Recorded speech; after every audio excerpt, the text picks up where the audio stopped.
Hi, my name is Allen McPheeters, and I am the chair of the Island County Republican Party. Welcome to our Republican candidate interviews for 2020. This series of interviews features 5 candidates endorsed by the ICRP. In the 10th Legislative District, we have Senator Ron Muzzall and Greg Gilday and Bill Bruck running for state representative positions 1 and 2 respectively. Also, in Island County, we feature 2 candidates for County Commissioner, Damian Green in District 1, and Commissioner Jill Johnson running for re-election in District 2. Before we begin, I'd like to take a moment to invite you to become a member of the Island County Republican Party. Members receive our monthly Central Committee meeting packet, which includes reports from the chair and treasurer, news from the Washington State Republican Party and Republican National Committee, and information about candidates, elected officials, and upcoming events. Members also receive invitations to special member-only events, such as our interviews last September with applicants for the appointment to replace retiring State Senator Barbara Bailey. Memberships start at $30, and higher level memberships include tickets to our annual fundraising dinner. For more information, go to islandcountygop.com/membership. For this interview, we met with State Senator Ron Muzzall. Washington State is divided into 49 legislative districts. Island County is entirely contained within the 10th District, which also includes southwestern Skagit County and northwestern Snohomish County. State senators serve 4-year terms, with half of the members being up for election every 2 years. Senator Muzzall was one of 3 candidates nominated by the precinct committee officers of the district to replace Senator Barbara Bailey, who retired in September 2019. This interview was recorded on the evening of September the 16th.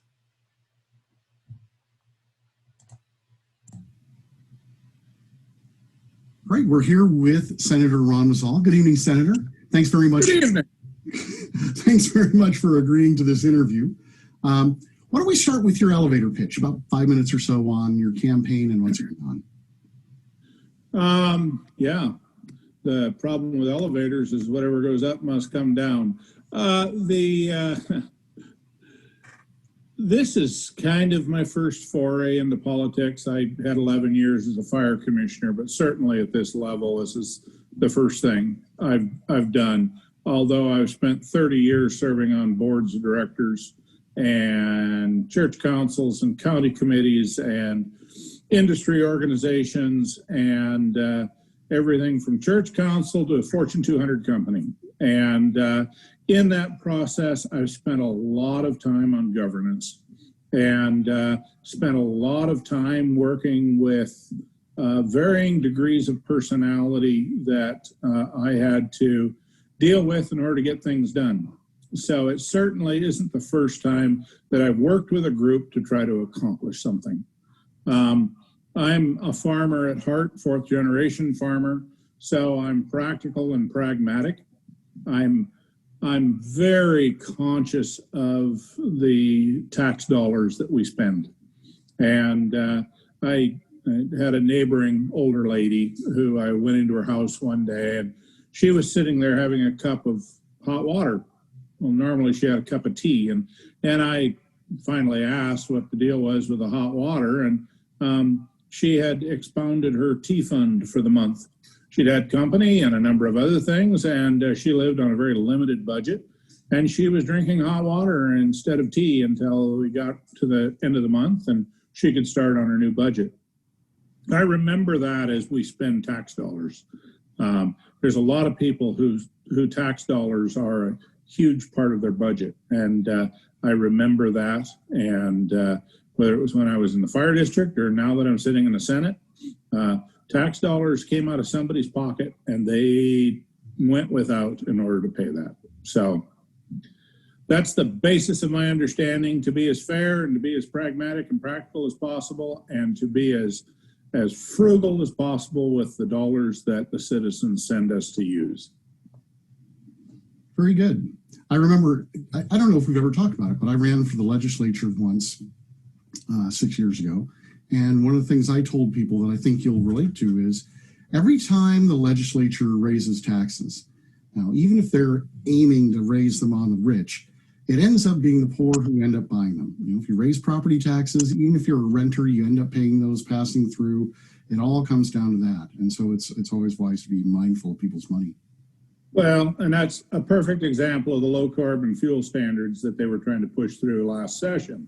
And I was speaking with a group one day, and I said, have you thought about the impact it's going to have on the bottom third of our economy, of those constituents that commute the furthest with the lowest mile per gallon vehicle and whose disposable income is the least?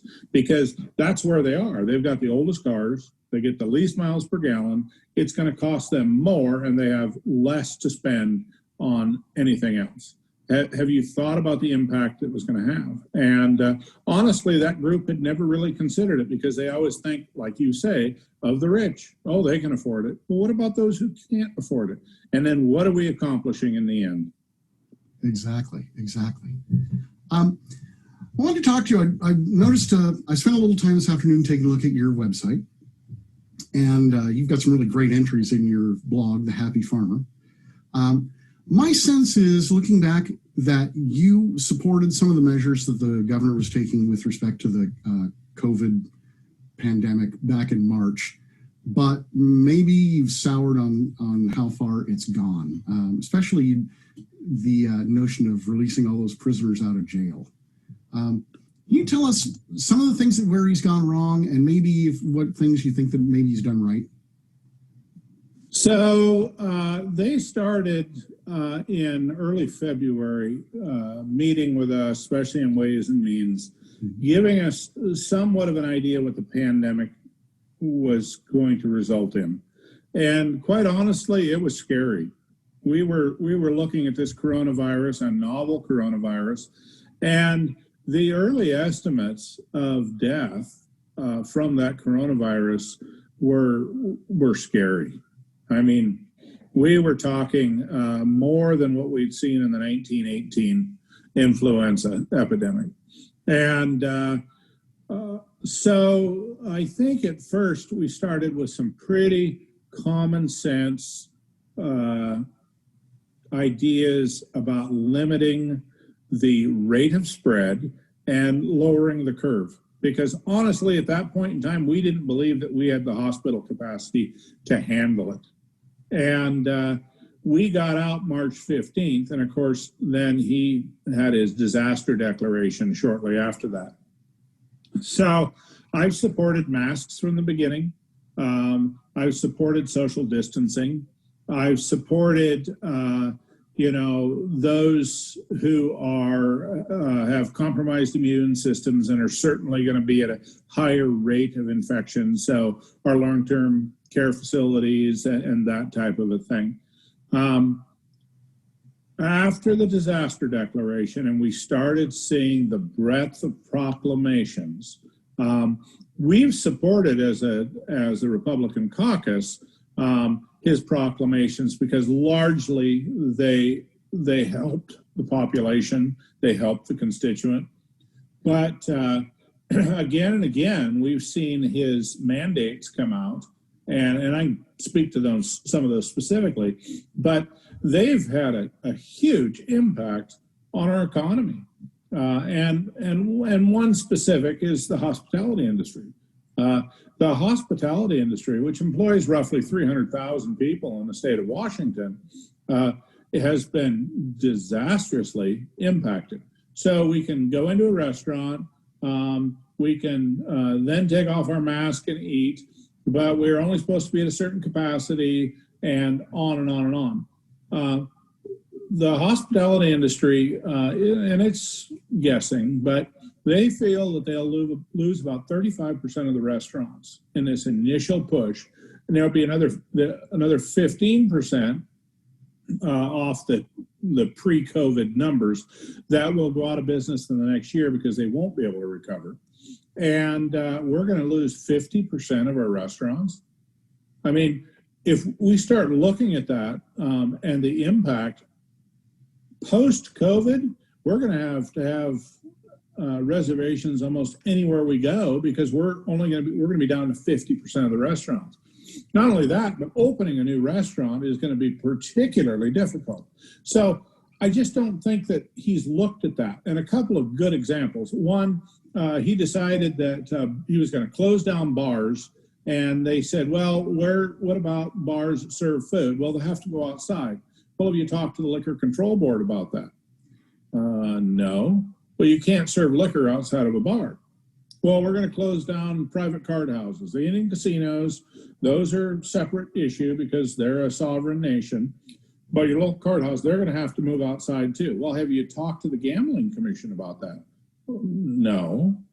Well, you can't have gambling outside of those establishments. So I just don't think that the governor and his staff have thought through the ramifications, these unintended consequences of these mandates and where they're going. And that's been my criticism. And then the fact that he's held on to this disaster declaration this long is really, I think, unfortunate. So I can kind of understand public health officials being solely zeroed in on what they need to do to stop the spread of the virus. And that's their job. But the point of elected officials, especially at the governor level, is to balance those considerations with everything else that's going on. And it sounds like they're not doing a great job of that. Well, I'm concerned that there aren't, and I think that if you talk to industry associations and the like, they will tell you that they have not had an avenue to take these things. Now, they've done okay on some issues, and they've got some things turned around, like bars serve food. Okay, the bars closed down, but you can still go in and get food. They did change that, but in many cases, they haven't. And he had one on agritourism here a little while ago that was just, we know that outside the spread is far less than being inside, and all of agritourism is outside. And so, except in a few rare cases, and they could have done that as well. He ended up backing up on it, but I don't understand the over governing that has gone into this. I mean, it still comes down to the same thing. Are we responsible? Are we responsible for our life and the consequences that happen in our life? Or do we need a government that oversees everything that we do and then tries to take away any consequences for us as individuals making those mistakes? Do we live in a free society? And yes, it comes with responsibilities, don't get me wrong, and protecting our fellow citizens is one of those. But I feel like we've gone way past the tipping point on that. Yeah, I agree. Now, you took office in October 18th. October 18th, and your first session started in mid-January. One of the things I found in my research is that you've done an interview with Michael Goldberg with Washington State Wire.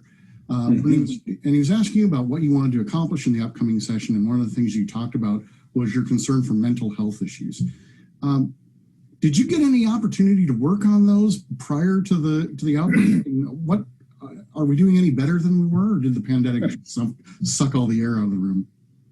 Yeah, you kind of did. I'm on the Health and Long-Term Care Committee. It has become, so one of my mantras in life is structure, discipline, and accountability. And in every organization I was in, I pushed that. And that has all sorts of ramifications. It's governance, it's auditing, it's holding people accountable to their job description, on and on. But if you're going to run a successful organization, you got to have structure, discipline, and accountability. Now, sometimes it's easy and sometimes it's hard as hell. And when I got down to Olympia, what I found was a huge lack of structure, discipline, and almost no accountability. So what we found was our mental health system, as it's administrated by the state of Washington, continues to fail. Western State Hospital lost its federal accreditation. That was $100 million a year. Now Eastern State Hospital losing its federal accreditation, and that's going to be, I think, a little less, but it's a couple $100 million a year we're losing in federal funding for our main mental health establishments. As we start looking at that, we're going backwards at a time when we need it that much more. When I talk to law enforcement, they're extremely frustrated by their lack of ability to be law enforcers because they're spending so much time dealing with mental health crises. And I mean, I think this started 40, 50 years ago, this idea that that helping them was hurting them. And I think in some rare cases they were. But now we've reached a point where we turn them out on the street and we expect, or we think, that we're doing them a favor. And in reality, we're just exposing them to more danger all the time. And we need to take a real hard look at it. And I don't feel in a little less than a year, we haven't made any progress. We're still sliding backwards. And coupled with mental health is substance abuse. And substance abuse is sometimes a result of mental health. Sometimes mental health is a result of substance abuse. I think we've all heard the case where, they were fine until they were on some sort of substance abuse, and then they mentally deteriorated. And then you couple those together, and we have a large portion of our homeless population falls into those two categories. Certainly, we've got some that's economic. We've got some that's familial deterioration, and so on. But I've met with a bunch of county mental health people in the last year, and they agree with me when it comes down to mental health and substance abuse and how we have to treat those if we're going to get ahead of the homeless situation that we've got. And it's just, I'm compassionate and I have empathy, and it just tears me up when I watch these people in the midst of crisis, one of the two, living on the street. It's a horrible, horrible situation that we find ourselves in Washington State. Yeah, it is very sad. Now, you mentioned Ways and Means, and earlier you talked about being on the healthcare committee. You're also on the wordily named State Government, Tribal Relations, and Elections Committee. Yeah, and that, let me tell you what. In fact, I've got a committee meeting coming up here shortly. That has, that's as we would say on the farm, that's a big field.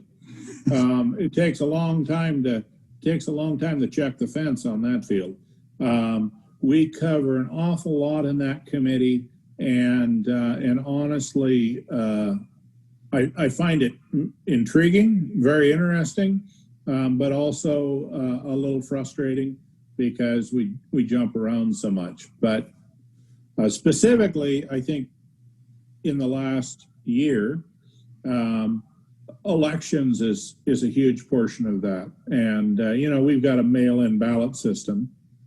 And I have a tremendous amount of respect and trust in our Secretary of State. Kim Wyman does an awesome job of running that department and in ensuring that our elections are fair. Now, because they are mail-in, we have slower results. There's no doubt about it. But in everything that we are seeing, we don't have a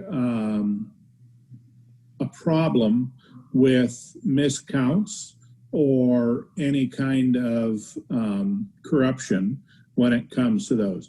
Now, we have had cases, and they pursue those. One I can think of, a parent filled out a child's ballot and sent it in. But the numbers are not striking. And the numbers, we've had very few really close elections. The numbers that we're seeing are not impacting the outcome of races.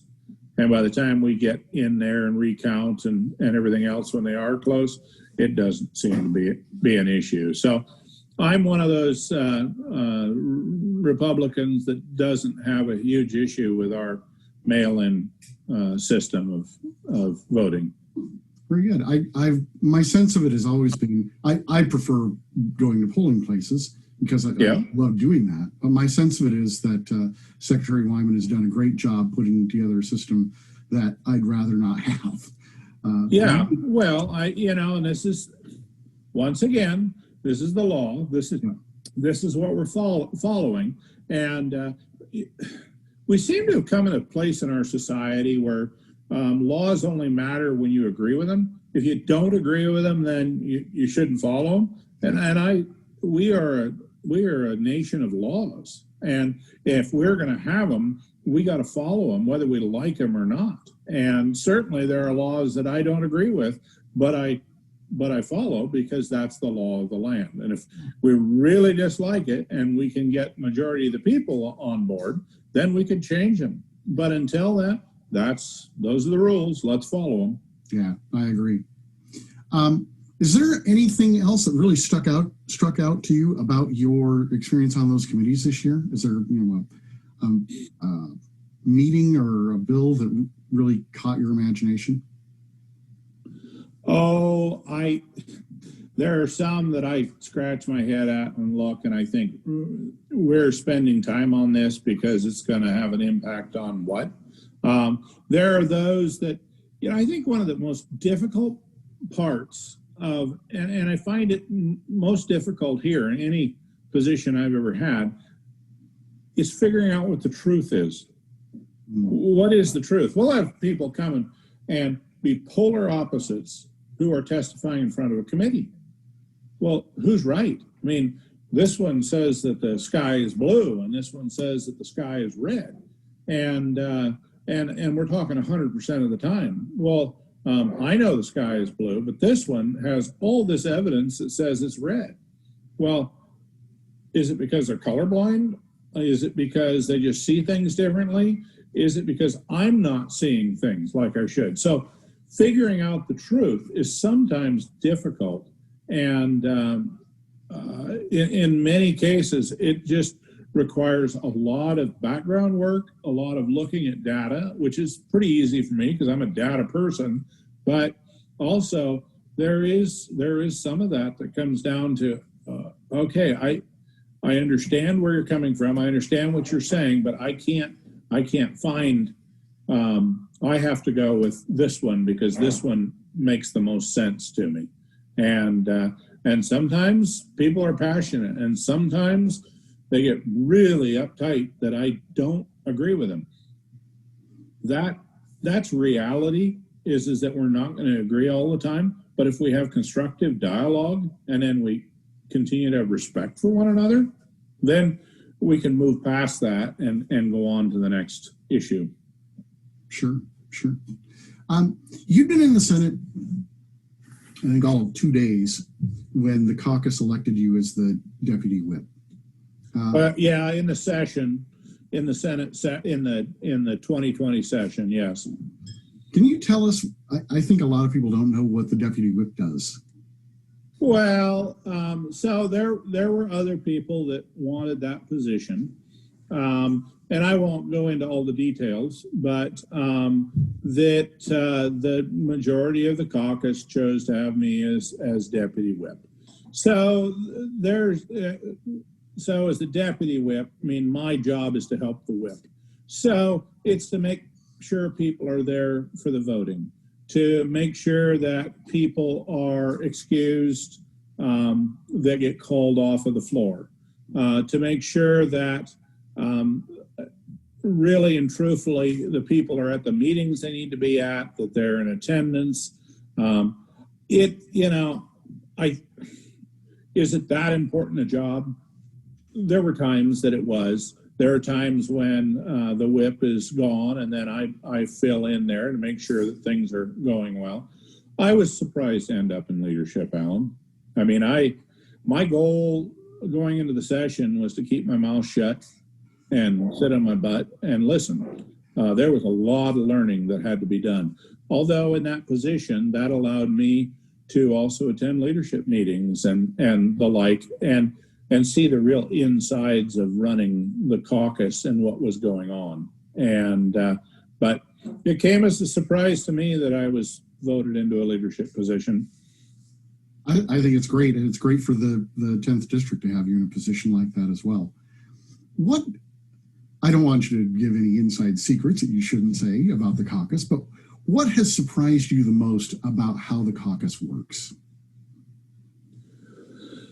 I think that one of the most heartening things about our caucus is that if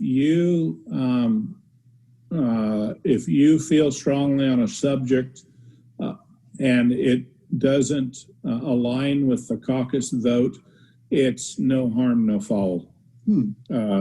I had a vote. I won't go into the details, but I really wondered how I was going to vote. And when they called my name, I voted a particular way, which wasn't with my caucus. And so there were several other caucus members that also voted that way. And I had one, maybe two of my caucus members who came and asked me why I did that. And I said, well, it was a moral decision on my part. And but I had more of the other caucus that came to me and said, why did you vote that way? And I said, well, it was a moral decision.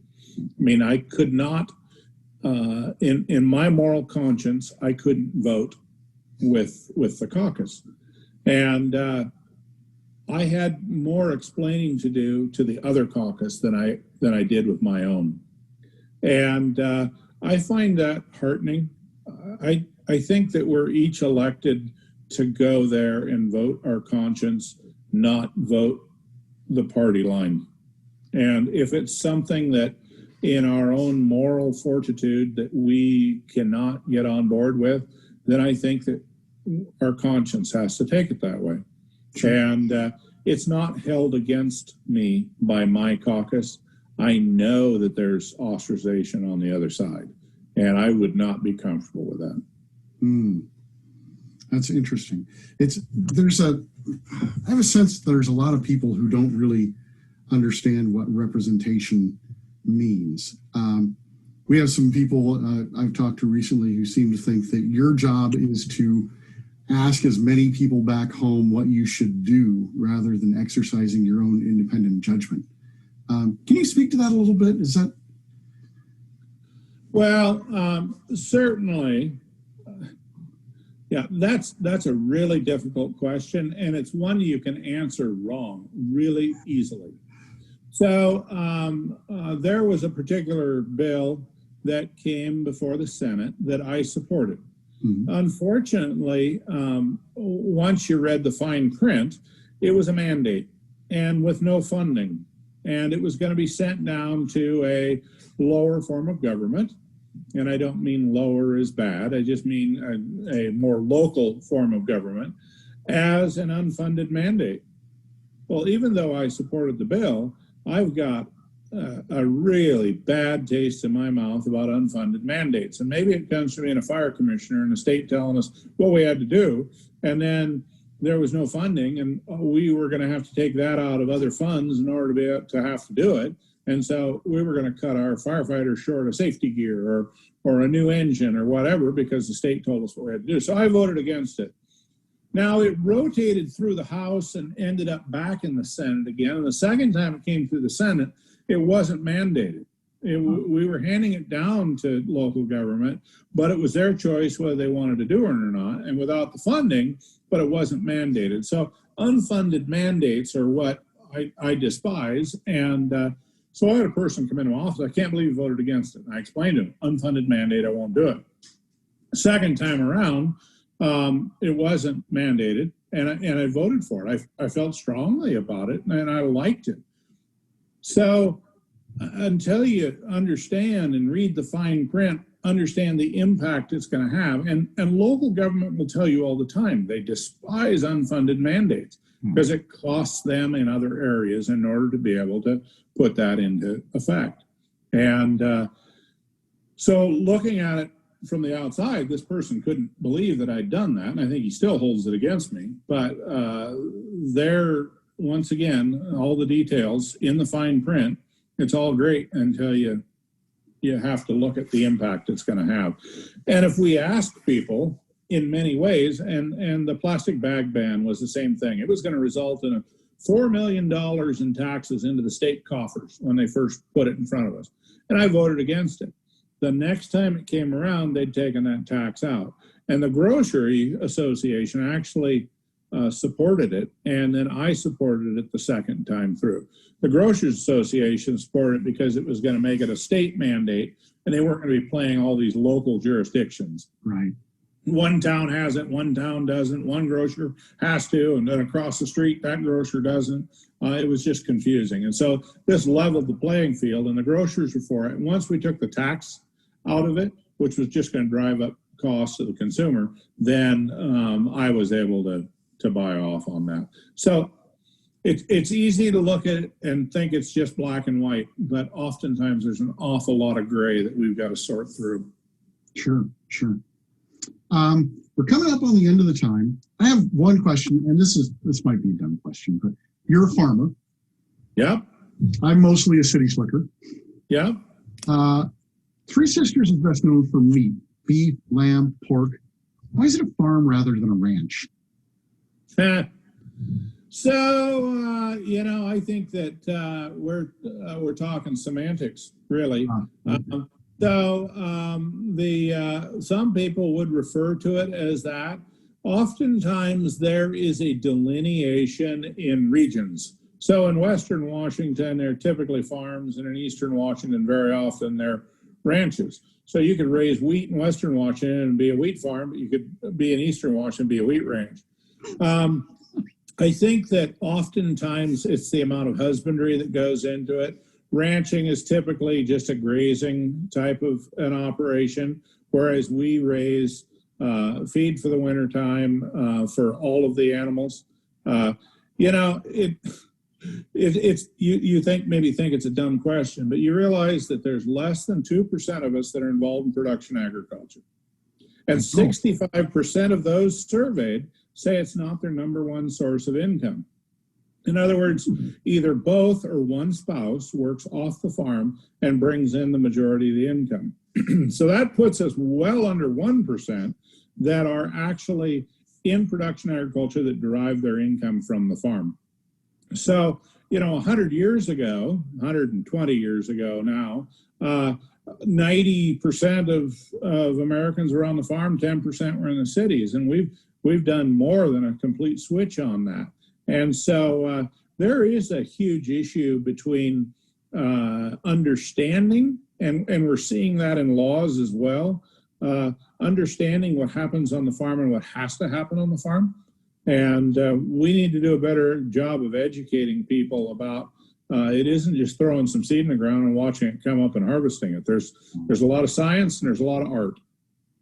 I can imagine. I was surprised a few months ago in seeing something, I don't know if it was on television or what, about farmers who had laptops installed in their tractors. And I don't know what that does, but it's just, those of us who are not involved in your business have no idea what goes on in your business. I'm sure that's true. Well, and honestly, when I sat on the Land O'Lakes corporate board, we bought a technology company out of France that actually took satellite images of the crop. They had 20 years worth of history, and through different methods could identify the health of the crop at different times of the year. And then we could go in and tissue sample that crop that we thought didn't look good, send it in, and within 24 to 48 hours, we could have an answer back if the tissue was lacking in some micronutrient that was resulting in a problem there, or if a portion of the field had poor drainage, or on and on. Yeah, the technology that we're able to utilize now, and with GPS, I've got GPS in my tractors. So I don't have auto steer, but if you combine auto steer with the GPS, you can start at the end of the field and it'll just go a straight line and you never touch the steering wheel until you get to the end of the field. Wow. So yeah, things have changed. But the big thing that's changed is that in order to make a living, we have to be of a critical mass in order to drive enough income to afford the infrastructure and still have a standard of living that isn't serfdom. Right. We could probably talk about this for a long time because I think it's fascinating, but I know you have another meeting that you need to get to. So thank you so much for taking the time to talk with us, Senator. Well, I appreciate the opportunity, Alan. Sure. Happy to do it. If people want to get involved in your campaign, what's the best way that they can reach you? Well, they can certainly get on the ronmuzzall.com website. Our email address is just ron@ronmuzzall.com. They can reach out to us on Facebook, on our website, email. Haley is my campaign manager, and that's just campaign manager, ronmuzzall.com. So it's pretty easy to get in touch with us, and we're always looking for volunteers, whether it's sign waving or stuffing envelopes or any of the other things that we're working on. Okay, great. Well, we're gonna put a little wrapper around this video, and at the end we'll have all of that contact information. So great, thank you. Thank you. You have a good evening. We'll talk to you soon. You betcha. Thanks again, Alan. You bet. Bye-bye.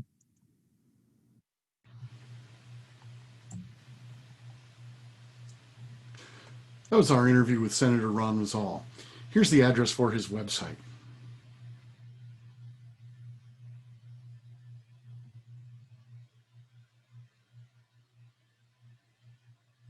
And here are the addresses for the websites of all of our featured candidates. For more information about the Island County Republican Party, go to our website at islandcountygop.com. Thank you for watching.